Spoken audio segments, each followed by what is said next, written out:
as I talk about God's call for us to be diligent and to have our life in order, I always like the contrast that you find in New York City. How many people have been in New York City? All right, so if you've been to Rockefeller Plaza, right, you've seen Atlas bearing under the weight of the world, right?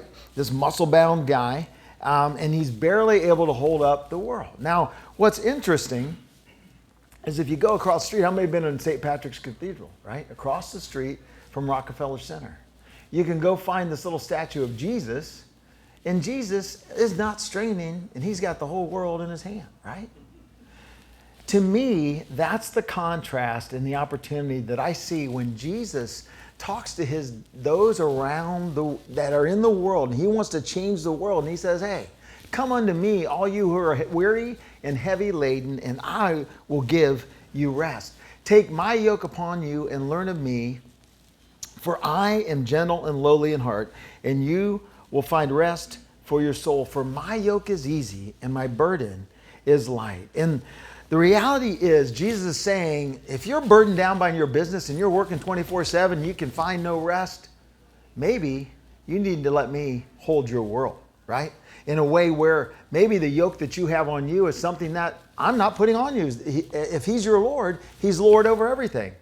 And that's one thing we learn in C12 is you have one integrated life under the lordship of Jesus Christ. He doesn't say you run your business and then, just make sure you're at church and doing the things I tell you to do. It's like, no, it's all one life under his lordship. So question for you today is, as you're considering what we're going to talk about, is there a yoke I put on myself, especially related to the business, that's not from the Lord?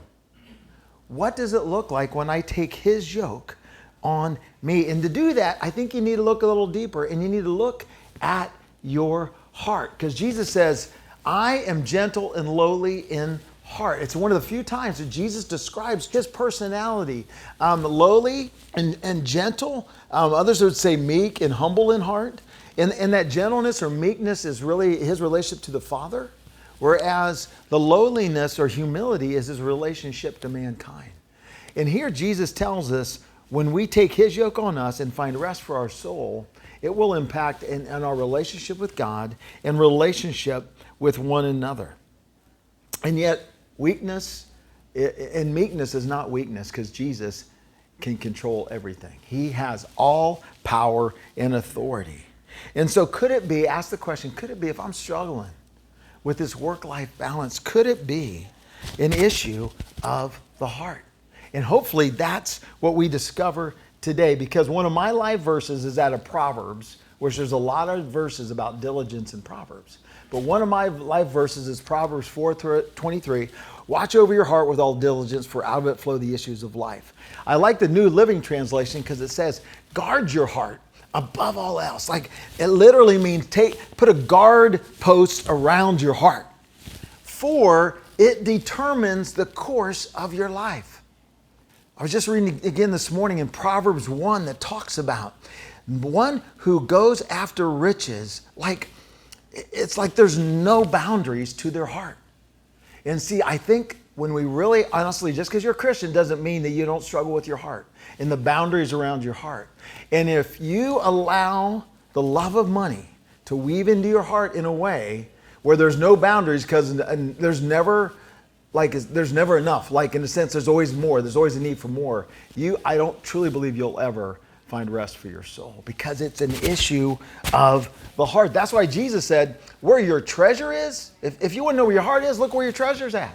What are you thinking about 24/7? If it's the money and the business, it goes back to our hearts. I think we need to be challenged. And here, Solomon's the wisest of us all, and he didn't watch over his heart too well. Said he gave his heart to women, gave his heart to money, and every pleasure they ever had. And read Ecclesiastes, and you'll know where that landed him. But Jesus just says, hey, if you know where your heart's at, just look for your treasure. And keep that in mind as we look at diligence today. But you say, wait a minute, Randy, Jesus could say that back then. I mean, he didn't have email. We were just talking about email. Like, we don't communicate to me with email. Steve's like, or Bob, I don't look at email. Did I say I was coming today? I got this text. What's your preferred communication? Well, he didn't have that. He's not getting written with text. Oh man, this is going on over here, and So sure, you can have rest for your soul back then. You're not connected 24/7. And you say, can you really do that today? Well, here's an interesting quote from a guy. I won't tell you right now when he lived, but this is a pastor in England that saw a similar situation. Anybody ever heard of George Mueller? All right. So he said, I visited a brother who worked 14 to 16 hours a day at his trade. His body ached, his soul was lean, he had no joy in God. I pointed out to him that he should work less in order that his health might not suffer. He could gather strength for his inner man by reading the Word of God, by meditation on it, and by prayer. He replied, but if I work less, I don't earn enough for the support of my family. Even now, while I work so much, I scarcely have enough. He had no trust in God and no real belief in the truth of that word.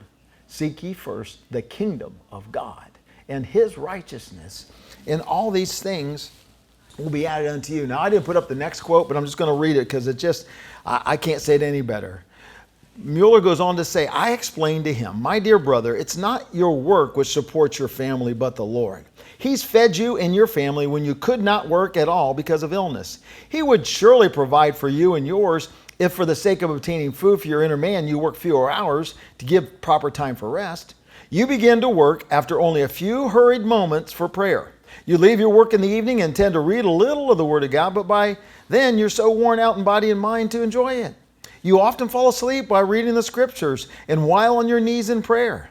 The brother admitted this was true. He agreed that my advice was good, but I could read in his countenance, even if he didn't say so, how could I make ends meet if I were to carry out your advice? So if you hear this little thing in your head going, yeah, Randy's saying this, but it can't happen, you're similar to who he's dealing with. He says, Christian businessmen suffer in their spiritual lives and bring guilt on their consciences by carrying on their business in the same way that the unconverted people do.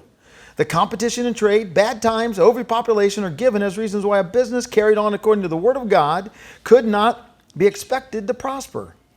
Few people have the holy determination to trust in the living God and depend on Him in order that a good conscience might be maintained. Now, anybody know when that was written, all this?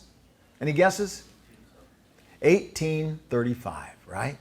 1835. But even before that, Ben Franklin said this, pretty wise guy, drive thy business or it will drive thee, right?